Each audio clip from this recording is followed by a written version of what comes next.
한 절씩 교독하겠습니다. 허리에 띠를 띠고 등불을 켜고 서 있으라. 너희는 마치 그 주인이 혼인집에서 돌아와 문을 두드리면 곧 열어주려고 기다리는 사람과 같이 되라. 주인이 와서 깨어있는 것을 보면 그 종들은 복이 있으리로다. 내가 진실로 너희에게 이르노니 주인이 띠를 띠고 그 종들을 자리에 앉히고 나와 수종 들리라. 주인이 혹 이경에나 혹 삼경에 이르러서도 종들이 그같이 하고 있는 것을 보면 그 종들은 복이 있으리로다. 너희도 아는 바니 집 주인이 만일 도둑이 어느 때에 이룰 줄 알았더라면 그 집을 뚫지 못하게 하였으리라. 그러므로 너희도 준비하고 있으라. 생각하지 않은 때에 인자가 오리라 하시니라. 베드로가 여짜오되 주께서 이 비유를 우리에게 하심이니이까 모든 사람에게 하심이니이까. 주께서 이르시되 지혜 있는 진실한 청지기가 되어 주인에게 그 집 종들을 맡아 때를 따라 양식을 나누어 줄 자가 누구냐. 주인이 이를 때에 그 종이 그렇게 하는 것을 보면 그 종은 복이 있으리로다. 내가 참으로 너희에게 이르노니 주인이 그 모든 소유를 그에게 맡기리라. 만일 그 종이 마음에 생각하기를 주인이 더디오리라 하여 남녀 종들을 때리며 먹고 마시고 취하게 되면 생각하지 않은 날 알지 못하는 시각에 그 종의 주인이 이르러 엄히 때리고 신실하지 아니한 자의 받는 벌에 처하리니. 주인의 뜻을 알고도 준비하지 아니하고 그 뜻대로 행하지 아니한 종은 많이 맞을 것이요 알지 못하고 맞을 일을 행한 종은 적게 맞으리라. 무릇 많이 받은 자에게는 많이 요구할 것이요 많이 맡은 자에게는 많이 달라 할 것이니라. 아멘. 살아계신 하나님의 말씀입니다. 오늘 예수님의 말씀과 또 베드로의 질문에 대한 예수님의 답변, 오늘 본문은 크게 두 가지 이야기입니다. 근데 언뜻 보면 두 가지가 너무 비슷한 이야기 같습니다. 먼저 첫 번째 이 말씀을 보면 35절 이렇게 말하죠. 허리에 띠를 띠고 등불을 켜고 서 있으라. 한 주인이 혼인 때문에 멀리 떠났습니다. 그 주인이 혼인 예식에 참여한 것인지 아니면 그 주인이 혼인 예식의 주인공인 신랑인지가 명확하진 않습니다만 그 주인이 새벽에 돌아왔다라고 하는 표현을 보니까 아마도 그 주인이 신랑이 아닐까 싶습니다. 근데 그 신랑이 주인이 결혼 예식에 참여하는 것 때문에 종들에게 그 집을 맡기고 떠났습니다. 그리고 그 주인이 올 때까지 기다리는 종에 대한 말씀을 하시는데 종에 대한 자세가 어떠해야 되냐면 35절에 세 가지를 말합니다. 첫 번째는 허리에 띠를 띠어야 된다. 두 번째는 등불을 켜야 된다. 세 번째는 서 있어야 된다. 이게 세 가지를 말합니다. 특별히 허리에 띠를 띈다라고 하는 것은 구약 성경에 참 여러 번 나오는 그러한 표현들입니다. 근데 구약 성경에 나오는 허리에 띠를 띈다라고 할 때 참 많은 경우에는 어떤 경우냐면 전쟁을 벌일 때 전시 상황에서 허리에 띠를 띠고 언제든지 그 왕이 명령을 하면 그 전쟁터에 나갈 준비를 하는 그런 식의 표현들이 많이 있습니다. 허리에 띠를 띈다라고 하는 것은 그만큼 언제든지 출동할 수 있는 5분 대기조 같은 그러한 모습으로 무장하고 있는 그러한 모습이라고 할 수 있습니다. 우리가 잘 알 수 있는 그러한 그 말씀이 출애굽기 보면 나오는데 하나님이 애굽에 있던 그들을 구해내실 때 이스라엘이 허리에 띠를 띠고 손에 지팡이를 들고 밤이 새도록 깨어있었던 적이 있습니다. 하나님이 죽음의 사신을 내보냈을 때에 그들이 그 밤 가운데 그 죽음의 천사가 자신들을 넘어가도록 허리에 띠를 띠고 그들이 밤을 새면서 기다리고 있는 모습이 있었습니다. 하나님 예수님께서 지금 사람들에게 이와 같이 있어야 된다는 겁니다. 이와 같이 있어야 된다. 그래서 3절 37절 말씀에 보면 이런 말씀이 있죠. 주인이 와서 깨어 있는 것을 보면 그 종들은 복이 있으리로다. 어떤 종이 복이 있느냐? 주인이 돌아올 때 깨어 있는 겁니다. 근데 생각해 보십시오. 밤이 늦었습니다. 졸립지 않겠습니까? 그것이 너무나 자연스럽고 당연한 것이죠. 안 먹었습니다. 그럼 배가 고프겠죠? 그것이 인지상정입니다.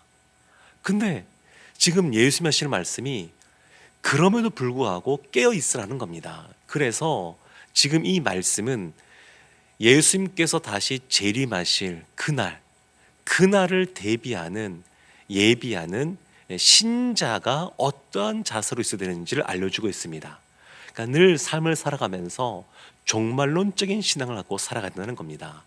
우리가 이 생을 살아갈 때 여러 가지 이 땅에서 천년 만년 살 것처럼, 아니면 적어도 우리의 생명이 다하는 그날 수십 년은 더 살 것처럼 우리가 생각하고 우리의 이 땅에서 여러 가지 것들을 준비하고 살아가는데, 그렇게 살아가는 것이 아니라 종말론적인 삶이라는 것은 뭐냐면 하나님 나라를 소망하고 기대하면서 살아가는 겁니다. 그런데 우리가 이런 삶을 살기가 쉽지가 않습니다. 왜 그럴까요? 예수님이 부활 승천하신 이후에 종말의 시대가 시작되었다고 하는데, 실제로 예수님의 재림이 지난 2000년 동안 임하지 않았기 때문에 우리의 마음속에, 우리의 생각 속에 예수님이 재림하신다는 것을 알고 믿고 있지만 당장 임할 것이라고는 생각하지 않는 겁니다. 내가 생명을 다하는 수십 년 동안 예수님이 재림하지 않을 것이라고 거의 확신하는, 아니 엄밀히 말하면 우리는 그렇게 믿고 있는 그런 모습들이 있기에 종말론적인 삶을 살지 않는 겁니다. 그런 경우 간혹 있죠. 갑작스럽게 예상하지 않았는데, 대비하지 않았는데 갑자기 병원에 갔더니 큰 병이다, 그런 이야기를 들을 때가 있습니다. 웬만한 병들은 금방 낫는데, 치료하면 낫는데, 그런 분들 가끔 만나지 않습니까? 그냥 건강에 잘 사는 것 같고 몸이 좀 불편하긴 했지만 잘 지내다가 병원에 가서 말기암이다, 이런 얘기를 듣고 나서 불과 한두 달 만에 세상을 떠나는 이야기, 심심치 않게 만나게 됩니다.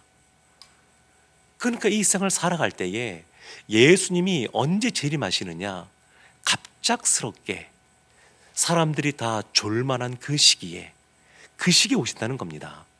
그러니까 이 허리에 띠를 띠고 있다라고 하는 것, 이 세상의 사람들은 다 그 시간에 잠을 자고 있는 그러한 상황인데, 그런 시간임에도 불구하고 허리에 띠를 띠고 등불을 켜고 서 있으면서 종말을 예비하는 삶, 그 종말을 예비한다는 것은 이 땅에서 그러면 우리가 열심히 성실하게 살아가고 재산을 또 쌓고 이런 걸 하지 말라는 것이 아니라, 그런 것을 하지만 그것보다 훨씬 더 늘 관심이 이 땅에 있는 보물에 관심 있는 것이 아니라 하늘의 보물을 쌓아두는 것에 관심을 두는 삶, 그러한 삶이 종말론적인 삶이라고 할 수 있습니다. 예수님은 그러한 종이 복이 있다, 이렇게 말씀하십니다. 여기에 대해서 베드로가 질문을 합니다. 그것이 41절부터 나오는데, 베드로 이렇게 묻죠. 이 비유를 우리에게 하심이니까, 모든 사람에게 하심이니까, 이것을 제자들에게 하는 말인지 아니면 모든 사람에게 하는 말인지 예수님께 질문합니다. 예수님이 42절에서 이렇게 말씀하십니다. 주께서 이르시되 지혜 있고 진실한 청지기가 되어 주인에게 그 집 종들을 맡아 때를 따라 양식을 나누어 줄 자가 누구냐? 주인이 이를 때에 그 종이 그렇게 하는 것을 보면 그 종은 복이 있으리로다. 35절부터 40절까지 말씀, 이 첫 번째 이 말씀과 41절부터 48절까지 말씀이 두 번째 말씀은 같은 말씀처럼 보이지만 차이가 있습니다. 첫 번째 말씀에는 종이 등장합니다. 두 번째 말씀에는 청지기와 종들이 등장합니다. 그럼 청지기란 어떤 사람이냐? 이 말씀을 보게 되면 지혜 있고 진실한 청지기가 되어 주인에게 그 집 종들을 맡아 때를 따라 양식을 나누어 주는 자, 그 사람이 청지기입니다. 종들이 있습니다. 주인에게 두 부류의 종이 있는데 한 부류는 청지기고 한 부류는 종들입니다. 이 청지기는 때를 따라서 종들에게 먹을 것을 공급해 주는 사람입니다. 전제는 뭐냐면 다 주인의 것을 나눠 주는 겁니다. 청지기가 자신의 것을 가지고 그것을 나눠 주는 것이 아니고 다 주인의 소유를 가지고 때에 따라서 그 종들에게 그것을 나누어 주는 겁니다.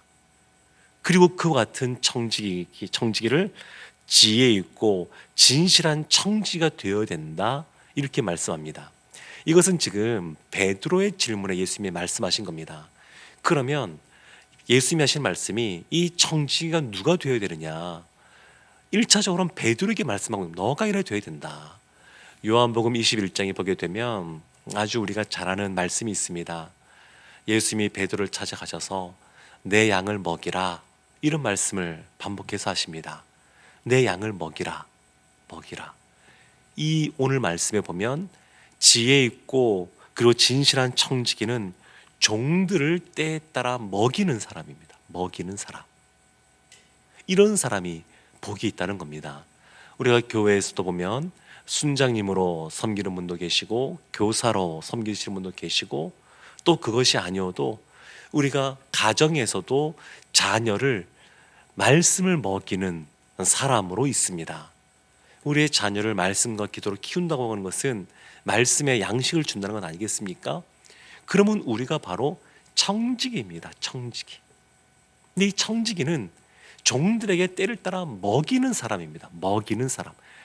그러니까 종말론적인 신앙을 가지고 이 종말의 시대를 살아가는 사람들, 그 사람들은 어떤 사람들이냐면 주인이 맡겨놓은 것, 예수님이 우리에게 맡겨주신 그런 말씀을 가지고 주님께서 맡겨주신 양떼, 그 종들에게 주님의 양식을 공급해주고 채워주는 사람입니다.